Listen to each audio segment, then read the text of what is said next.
Chers frères et sœurs, chers membres de l'Église Agapé et tous ceux qui m'écoutent à Montréal, que la paix du Seigneur soit avec vous tous.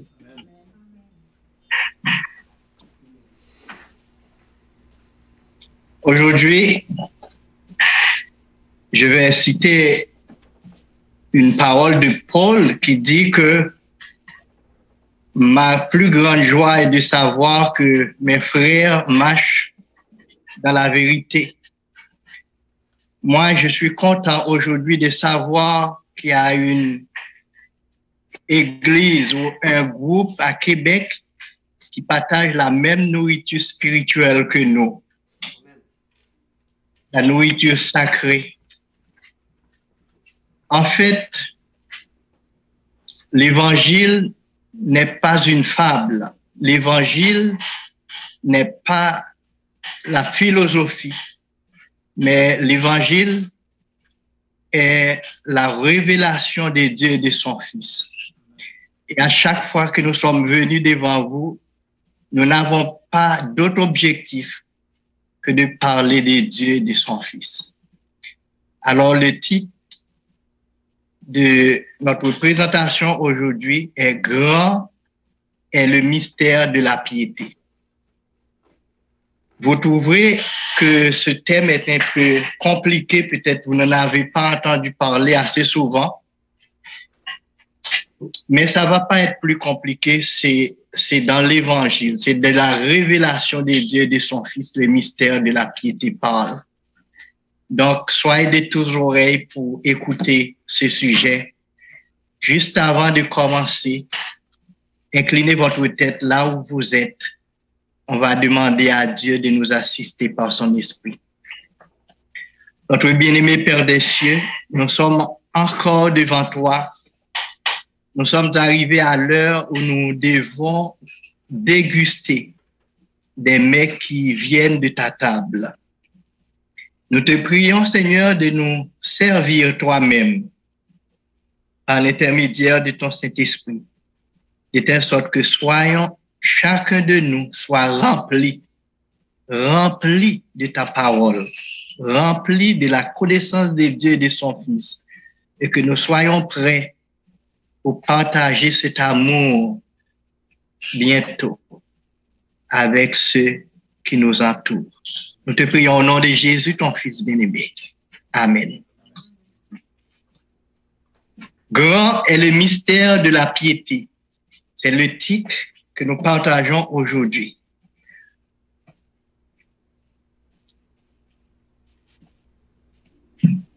Mais le texte, la version que j'utilise est différente de celle de Sébastien qui dit « Incontestablement, le mystère de la piété est grand. Dieu a été manifesté en chair, a été justifié en esprit, a été vu des anges, a été prêché parmi les nations, a été cru dans le monde, a été élevé dans la gloire. » 1 Timothée 3, verset 16.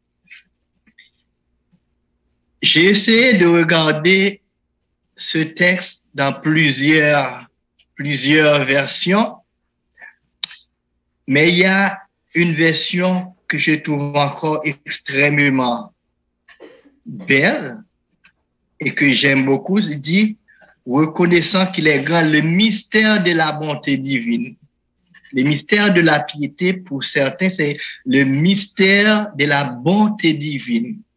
La bonté de Dieu s'est manifestée envers les humains. Et c'est de ça que nous allons parler aujourd'hui. Ne soyez pas effrayés du fait que vous entendez parler d'un mystère. Vous allez comprendre parce qu'il y a des secrets que Dieu va nous révéler. Ce mystère de la piété, mystère de la bonté divine, a été révélé à Paul, le grand ministre de l'Évangile, par Jésus lui-même. Vous savez que Paul était le dernier apôtre. Il est venu à la connaissance de la vérité ou de l'Évangile par une révélation de Jésus-Christ. Jésus-Christ a révélé à Paul le mystère du salut. Alors, Paul, lui, il parle des mystères.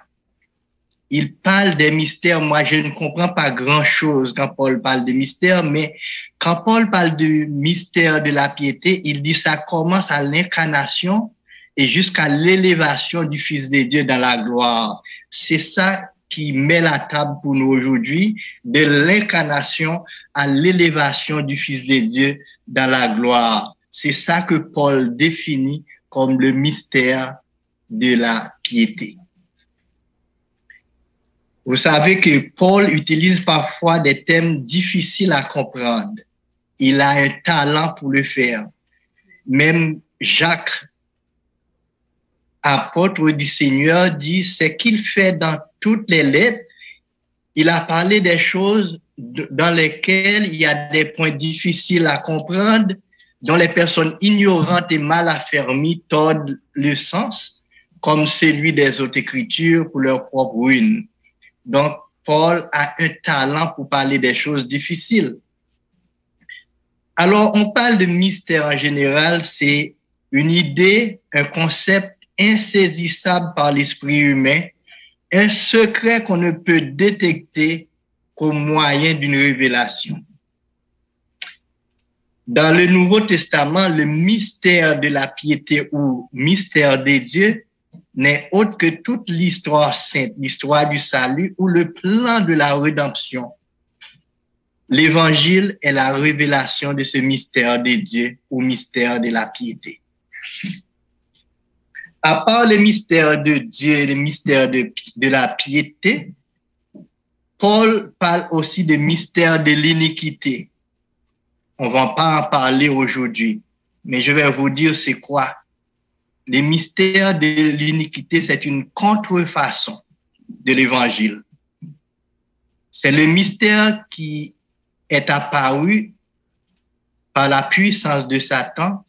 C'est ce mystère qui a vu naître l'homme du péché, l'adversaire que le Seigneur va détruire par le souffle de sa bouche lors de son retour. Et parallèlement au mystère de l'iniquité, il y a le mystère de la Babylone la Grande que l'apôtre Jean nous a parlé. C'est une révélation de Dieu à Jésus-Christ et Jésus-Christ a envoyé par l'intermédiaire d'un ange à l'apôtre dans l'île de Patmos le mystère de la Grande Babylone. Vous le voyez dans l'Apocalypse chapitre 17, c'est une femme qui chevauche une bête et la Bible dit au fond de cette femme est écrit un mystère, Babylone la Grande. Aujourd'hui, on va laisser le mystère de l'iniquité, le mystère de la Babylone la Grande. On va seulement rester dans le mystère de Dieu, le mystère de la piété. Le mystère de Dieu ou de la piété. En parlant de mystère, Paul dit que aux profondeurs de la richesse, de la sagesse et de la science de Dieu, que ses jugements sont insondables et ses voies incompréhensibles. Car qui a connu la pensée du Seigneur? Qui a été son conseiller? Donc, Dieu est profond dans sa richesse, dans sa sagesse, dans sa science, dans ses jugements, dans ses voies. Dieu peut prendre des décisions. Il n'a pas besoin des conseillers et des décisions depuis longtemps avant que cela arrive. Job, serviteur du Seigneur, continue. Dieu a fait des choses grandes et insondables, des merveilles sans nombre. Il continue. Prétends-tu sonder les pensées de Dieu, parvenir à la connaissance parfaite du Tout-Puissant? On ne peut pas. Il y a des mystères. Job chapitre 15, verset 8, As-tu reçu la confidence de Dieu? As-tu dérobé la sagesse à ton profit? Job chapitre 37, verset 23. Nous ne saurions parvenir jusqu'au Tout-Puissant, grand par sa force, par sa justice, par la droiture, par le droit souverain. Il ne répond pas. Et apôtre Paul, dans le Nouveau Testament, écrit en sorte que Christ habite dans vos cœurs par la foi, afin qu'étant enracinés et fondés dans l'amour, vous puissiez comprendre avec tous les saints quelle est la largeur, la longueur, la profondeur et la hauteur, et connaître l'amour de Christ qui surpasse toute intelligence, toute connaissance, en sorte que vous soyez remplis jusqu'à la plénitude de Dieu. Donc, il dit que la connaissance de Dieu surpasse toute intelligence, toute connaissance, la connaissance de Dieu. C'est ça qu'on a besoin de savoir, la connaissance de Dieu. Et Paul dit que ça prend la plénitude du Saint-Esprit. Il faut que les chrétiens soient enracinés et fondés dans l'amour pour qu'ils puissent comprendre avec tous les saints la largeur, la longueur, la profondeur, la hauteur de l'amour de Dieu qui est manifesté en Jésus-Christ. Et David, parlant de l'omniprésence de Dieu, il déclare: une telle connaissance est trop extraordinaire pour moi. Elle est trop élevée pour que je puisse l'atteindre. Louis II dit: une science aussi merveilleuse est au-dessus de ma portée. Elle est trop élevée pour que je puisse la saisir. Devant la connaissance de Dieu, devant la science de Dieu, devant l'amour de Dieu qui s'est manifesté en Jésus-Christ, tout ça paraît comme un mystère. C'est trop grand, trop élevé pour que je puisse l'atteindre. Et heureusement, Dieu a révélé des secrets à ses prophètes. Il a révélé des paroles, des mystères à ses serviteurs. C'est à cause de cela que nous puissions parler du plan de la rédemption, du plan du salut que Dieu a fait pour sauver les humains. Alors, la création d'un plan. Quand est-ce que le plan du salut a été créé? C'est ma question. À travers la Bible, nous voyons que Dieu, dans son omniscience, a prévu la chute de l'homme et a mis en place un plan de salut avec son Fils. Ce dernier accepta d'être le garant de ce plan et de payer la rançon à quel que soit le montant.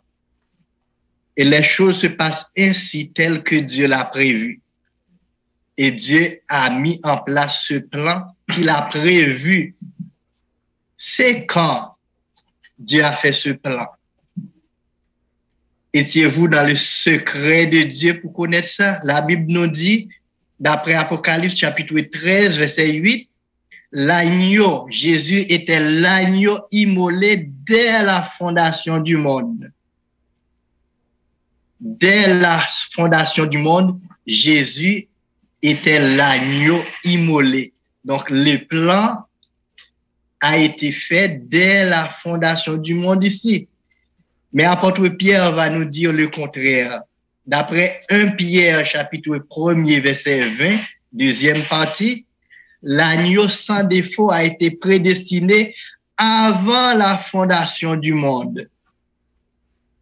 Jean dit dès la fondation du monde, et apôtre Jean nous dit dès la fondation du monde, mais apôtre Pierre dit il a été prédestiné dès avant la fondation du monde. Cela veut dire que bien avant que Dieu a fondé ce monde, le plan du salut a été fait. Dieu a prévu par sa science que l'homme allait tomber dans le péché. L'homme allait s'éloigner de Dieu. Et Dieu a mis ce plan dès avant la fondation du monde avec son Fils. Il a jeté toutes les bases de ce plan.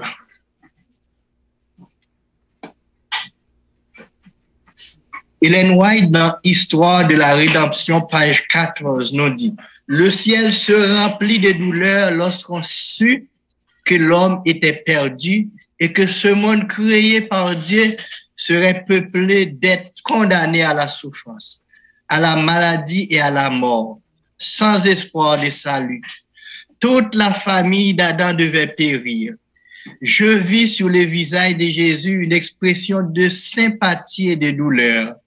Il s'approcha bientôt de la lumière éblouissante dont le Père était environné.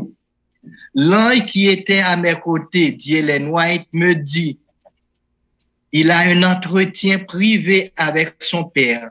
Les anges semblaient très préoccupés pendant que Jésus s'entretenait avec le Très-Haut. 3 fois, il pénétra dans la lumière éclatante qui l'entourait.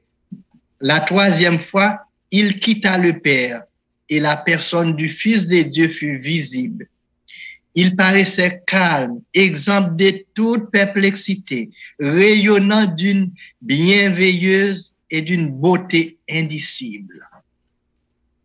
Jésus se présentait 3 fois dans la lumière éblouissante, en train de négocier avec son Père son départ pour quitter le ciel, pour venir sur la terre, parce que le plan a été déjà fait, le plan de rachat, le plan de salut pour l'humanité. Il fit savoir à l'armée des cieux, en parlant de Jésus, qu'un moyen de salut avait été trouvé pour l'homme perdu, et comment il avait intercédé auprès du Père, offrant sa vie en rançon, acceptant de subir la mort afin que les humains puissent obtenir le pardon. Par les mérites de son sang et par l'obéissance à la loi divine, il rentrerait dans la faveur de Dieu, serait réintégré dans le merveilleux jardin et pourrait manger du fruit de l'arbre de vie. Amen. Jésus a négocié tout ça avec son Père et Jésus a donné de l'espoir aux anges qui étaient perplexes que un plan de salut a été trouvé avec son Père. C'est lui le garant. C'est lui qui accepte de mourir pour les humains pour qu'il trouve le pardon. Par ses mérites, l'homme un jour pourrait réintégrer le jardin et manger de l'arbre de vie. C'est notre espoir, c'est notre espérance à cause du sacrifice que Jésus a consenti. Un jour, nous serons encore en Éden restauré pour manger l'arbre de vie et vivre dans la présence de Dieu. Dans le ciel et sur la nouvelle terre, c'est notre espérance.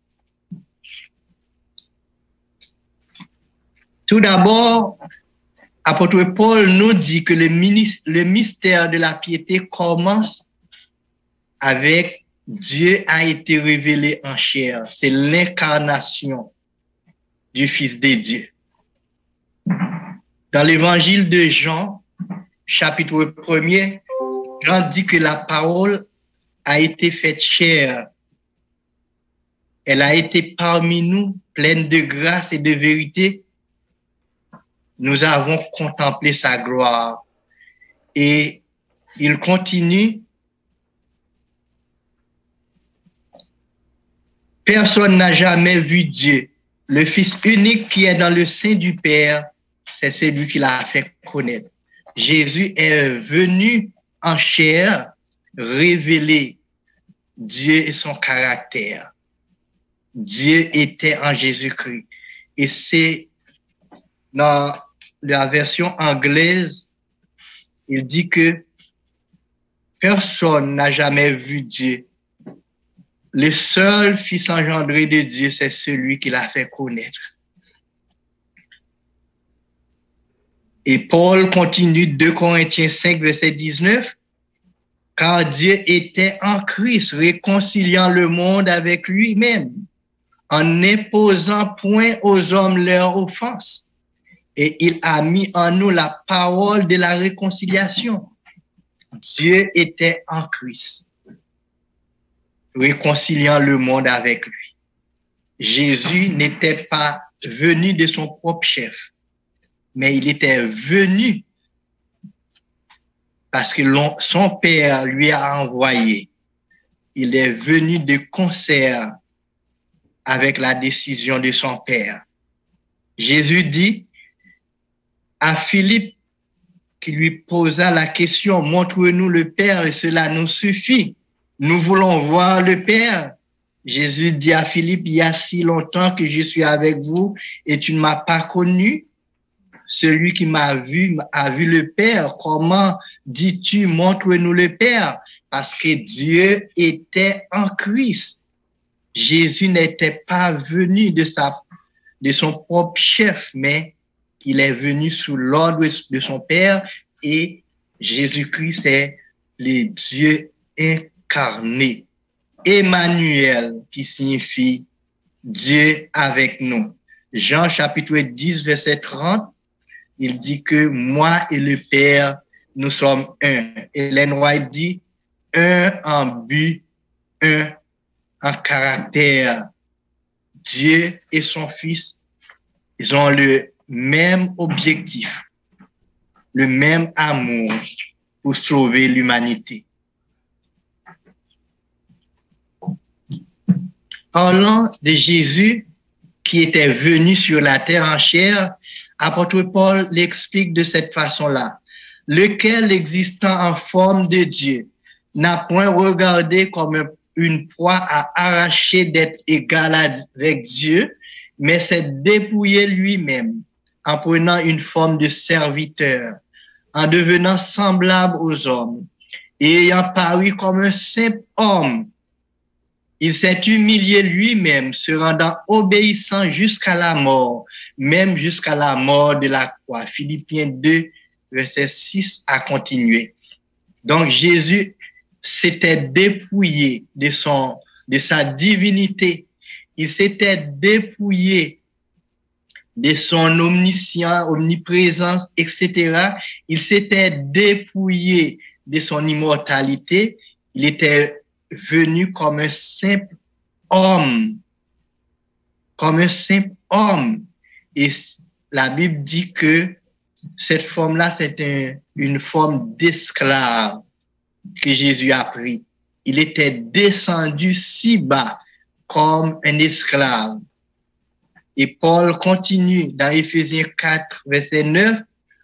Or, ce qu'il est monté, qu'est-ce autre chose, sinon que premièrement, il est descendu dans les parties les plus inférieures de la terre. Jésus est descendu dans les parties les plus basses de la terre. Éphésiens 4, verset 9. Paul continue on dit que c'est Luc qui a écrit le livre d'Hébreu, il parle Hébreu 2, verset 9. Mais celui qui a été abaissé pour un peu de temps au-dessous des anges, Jésus, nous le voyons couronné de gloire et d'honneur à cause de la mort qu'il a soufferte, afin que par la grâce de Dieu, il souffrit la mort pour tous.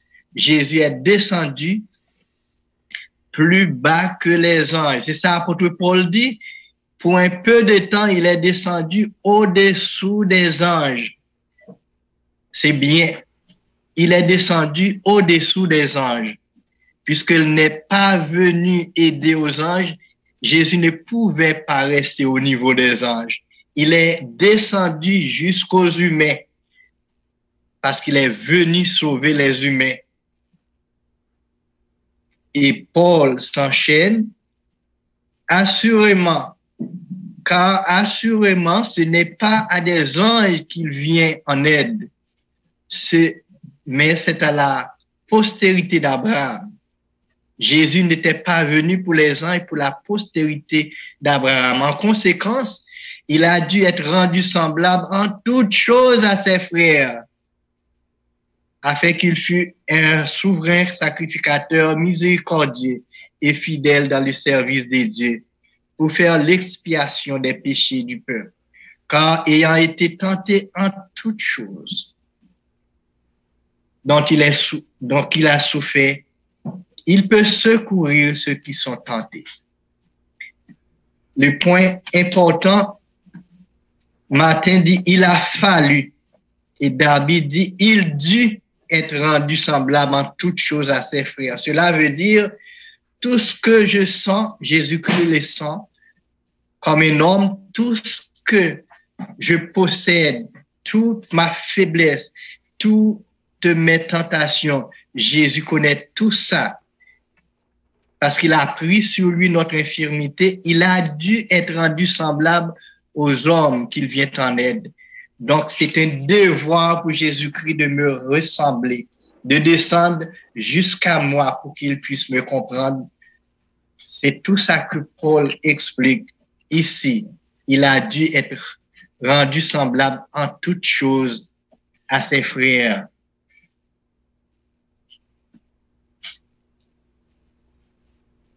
Et Paul continue ici dans Romains chapitre 8. Il commence à, il n'y a pas de condamnation lorsqu'on accepte Jésus-Christ. Mais il continue car ce qui était impossible à la loi parce que la nature humaine la rendait impuissante, Dieu l'a fait. Ce qui était impossible à la loi, Dieu l'a fait. Il a condamné le péché dans la nature humaine en envoyant à cause du péché son propre fils dans une nature semblable à celle de l'homme pécheur. Dieu a envoyé son fils dans une nature semblable à la nature de l'homme pécheur. Ainsi, la justice réclamée par la loi est accomplie en nous qui vivons non conformément à notre nature propre, mais conformément à l'Esprit de Dieu. Le terme semblable signifie pareil et même. Dieu n'a pas envoyé son Fils avec la nature des anges. Il a envoyé son Fils avec la nature humaine, semblable à ma nature, pareil et même à ma nature, pour qu'il puisse me sauver. En ceci, Dieu a condamné le péché dans la chair. Dieu a maîtrisé le péché dans la chair. Dieu a montré qu'un homme, il est possible à un homme de vivre pour Dieu, de vivre la vie de Dieu, de vivre la vie selon l'Esprit. Parce que Jésus était capable de le faire, non pas parce qu'il était Dieu, parce que la Bible nous dit qu'il s'était dépouillé de toute sa divinité. Il est paru comme un simple homme parce qu'il était venu en aide aux hommes.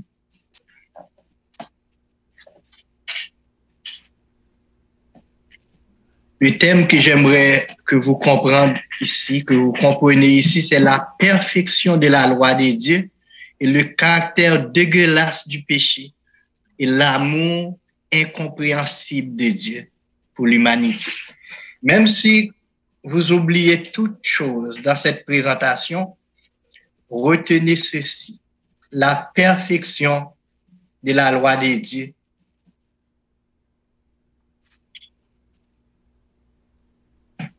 Le caractère sacré de la loi de Dieu. Ellen White nous dit quand Adam et Ève comprirent le caractère sacré de la loi divine et que leur transgression exigeait une telle sacrifice pour sauver de la perdition et leur postérité, ils demandèrent à mourir eux-mêmes. Adam veut mourir pour sa transgression, ou bien que et leurs descendants reçoivent les châtiments de leur transgression, au lieu que le Fils bien-aimé de Dieu offre sa vie. L'angoisse d'Adam s'était accrue Il prit conscience de son péché et de ses terribles conséquences. Était-il convenable que les chefs respectés et vénérés des armées du ciel, qui avaient marché et parlé avec lui lorsqu'il était dans son état d'innocence, fut dessaisi de sa position élevée et mourut à cause de son péché? Adam se posait cette question. Était-il possible que le Fils de Dieu quitte son trône, sa gloire, pour venir mourir sur la terre à cause de ma transgression, à cause des transgressions, à cause que j'ai mangé un arbre auquel Dieu m'avait défendu d'en manger? Adam apprit que la vie d'un ange ne pourrait pas payer la dette. La loi de l'Éternel sur laquelle est fondé son gouvernement céleste et terrestre est aussi sacrée que Dieu lui-même. C'est pourquoi le Très-Haut ne pouvait pas accepter la vie d'un ange comme sacrifice pour la transgression. La loi de Dieu a plus de valeur à ses yeux que les saints anges qui entourent son trône. Le Père ne pouvait ni abolir ni changer un seul précepte de sa loi pour l'adapter à la condition de l'homme déchu.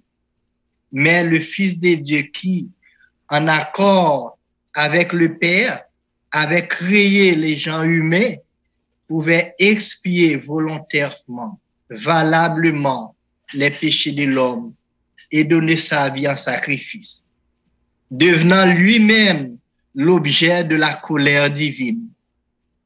Les anges dirent à Adam que, de même que son péché avait entraîné la mort et les malheurs, de même la vie et l'immortalité seraient mises en lumière par le sacrifice de Jésus. Amen. Donc, depuis en Éden, Adam avait compris que Dieu a mis un plan en œuvre pour le sauver et Dieu l'a mis au courant. La première prophétie dans la Bible, nous trouvons dans Genèse chapitre 3, verset 15, a été faite par Dieu lui-même après la chute. Il a promis un sauveur. Lorsqu'il dit, je mettrai une inimitié entre toi et la femme, entre ta postérité, sa postérité, Dieu a offert Jésus-Christ. Et le premier agneau qui était sacrifié dans le jardin en Éden était un type de Jésus-Christ qui allait être sacrifié pour le salut de l'humanité. Adam a compris le plan du salut, que Dieu a pris en charge l'homme qu'il a créé. Après la chute, l'homme n'était pas abandonné à lui-même, mais Dieu l'a pris en charge. Quel merveilleux Dieu, quel amour. Dieu a fixé un temps pour accomplir sa promesse. Dans les grandes chaînes prophétiques de Daniel 8, verset 14 et les 70 semaines du chapitre 9 de Daniel, Dieu révéla aux prophètes d'Israël les dates de naissance, du baptême, de la crucifixion de son fils, ainsi que la date du début de son ministère d'intercession dans les lieux très saints, après sa glorification et après son intronisation. Dieu a tout révélé, le plan du salut, aux prophètes de l'Ancien Testament.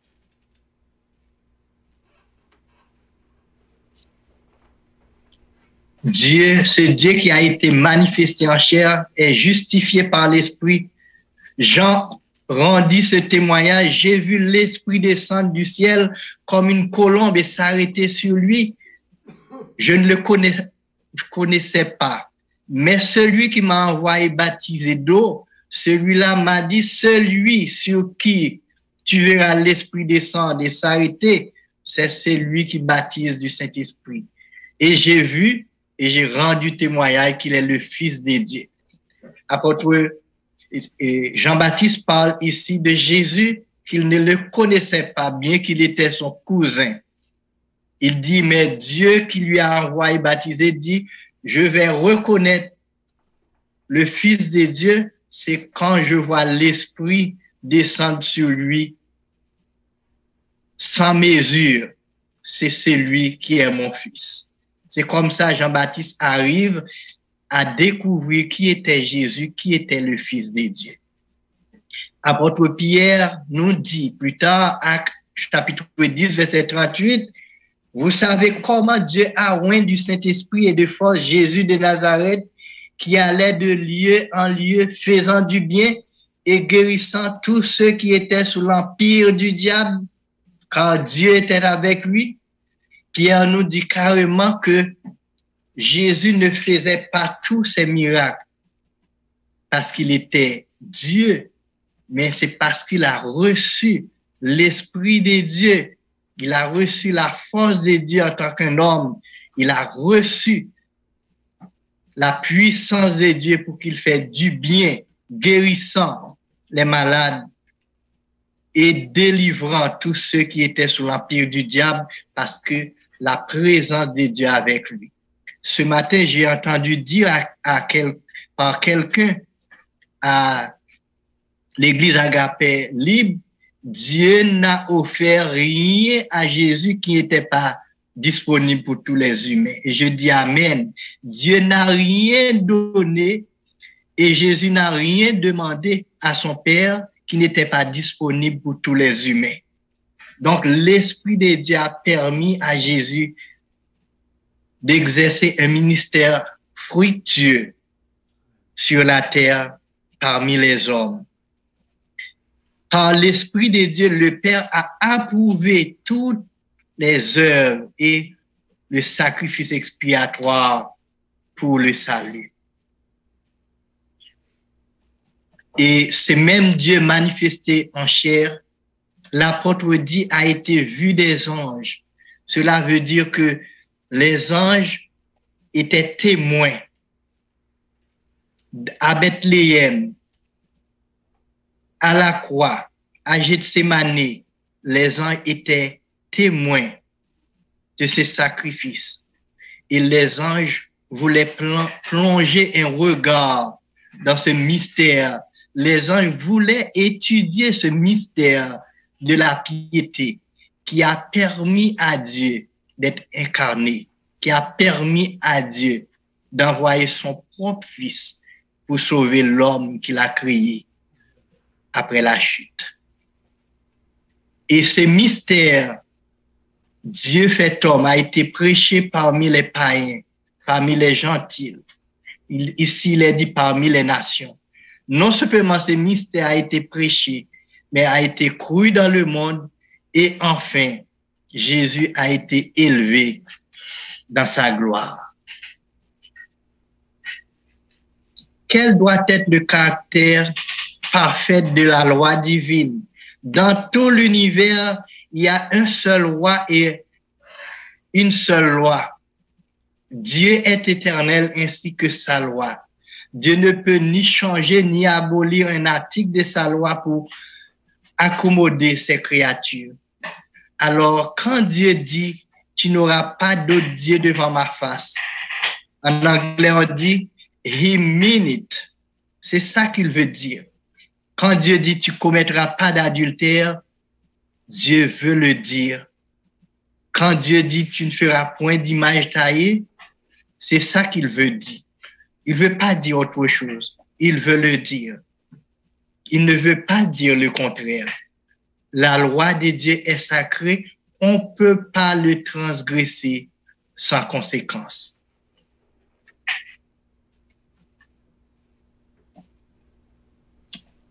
Peut-on mesurer son amour? Son amour est aussi plus fort. Bien que Dieu ne peut pas révoquer sa loi, mais à cause de son amour sans limite, Dieu peut trouver une réponse à sa loi transgressée. Jean 3,16 dit, Dieu a tant aimé le monde. La solution qu'il a trouvée, c'est son Fils. Il a donné son seul Fils engendré, afin quiconque croit en lui ne périsse point, mais qu'il ait la vie éternelle. L'ange qui accompagnait Ellen White lui demanda, penses-tu que c'est avec gaieté de cœur que Dieu a donné son Fils à l'humanité? Point du tout. C'est pas avec gaieté de cœur. Le cœur de Dieu s'est déchiré, mais son amour est tellement fort, un amour incommensurable, incompréhensible. Il a donné. Quelle offrande pour le salut. Il n'a pas donné un ange, parce qu'un ange, le sacrifice d'un ange serait insuffisant. Il n'a pas donné non plus un collègue, mais son Fils, son unique engendré, le seul né de lui et du ciel, celui qui est de plus cher pour lui. C'est ce qu'il nous a donné. Est-ce que vous pensez à cette offrande?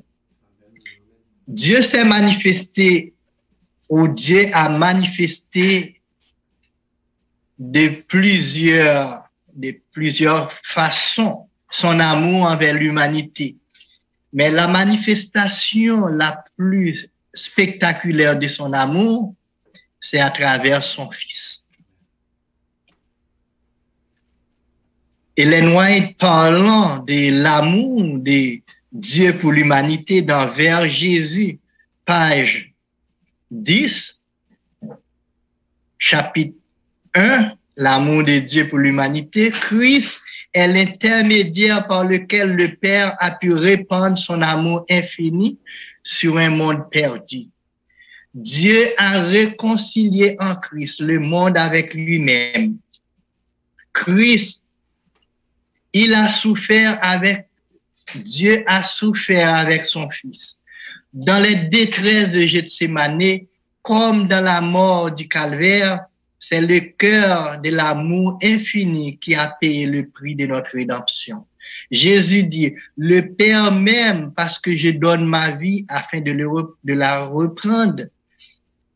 En d'autres termes, l'amour que mon Père vous porte est si grand qu'il m'affectionne davantage pour avoir consenti au sacrifice de ma vie afin de vous racheter.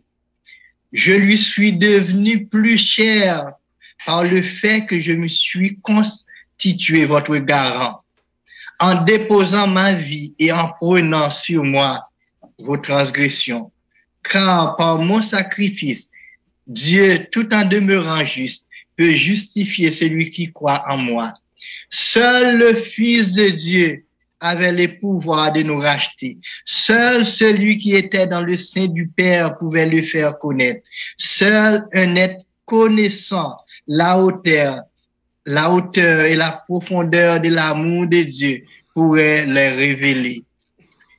Il n'a fallu rien de moins que les sacrifices infinis consommés par Jésus-Christ en faveur de l'homme perdu pour l'exprimer l'amour du Père envers l'humanité déchue. Dieu a tant aimé le monde qu'il a donné son Fils unique. Il a donné son Fils non seulement afin qu'il vive parmi les hommes, porter leurs péchés et à mesure à leur place, mais encore pour qu'il se solidarise avec les besoins et les intérêts de l'humanité. Celui qui était un avec le Père s'est uni à nous par des liens indissolubles. Jésus n'a pas honte de les appeler frères. Hébreux 2, verset 11. Il est notre propitiation, notre avocat, notre frère aîné. Terminons avec ces textes. 1 Corinthiens, chapitre 1er, verset 30. Or, c'est par lui que vous êtes en Jésus-Christ, lequel, de par Dieu, a été fait pour nos sagesse, justice et sanctification et rédemption. Dieu a fait de Jésus-Christ pour nous, pour moi, pour Agapé, sa sagesse, sa justice. Et Dieu nous a sanctifiés à travers Jésus et nous a rachetés à travers Jésus-Christ. Donc, tout son amour, tout l'amour de Dieu pour l'humanité, c'est Jésus-Christ qui nous l'apporte. Soyons enfin reconnaissants, mes frères et sœurs, et les membres de l'Église Agapé, et rendons continuellement grâce à Dieu pour l'offrande de son Fils, son unique, le seul né du ciel. Paul dit, s'il n'a pas épargné son propre Fils, quoi d'autre qu'il peut nous refuser? Si Dieu n'a pas épargné son propre Fils qu'il a livré pour nous, quoi d'autre qu'il peut nous refuser? Soyez assurés que notre intercesseur, notre avocat, notre médiateur n'est pas un étranger à la nature humaine, mais un frère aîné, un proche parent, un fils d'Adam, revêtu de la même nature que nous, a été tenté en toutes choses comme nous. C'est pourquoi Paul dit qu'il peut sauver parfaitement ceux qui s'approchent de Dieu par lui, étant toujours vivants pour intercéder en leur faveur. Et enfin, approchons-nous donc avec assurance du trône de la grâce, afin d'obtenir miséricorde et de trouver grâce pour être secourus dans nos besoins. Amen. Que Dieu vous bénisse tous.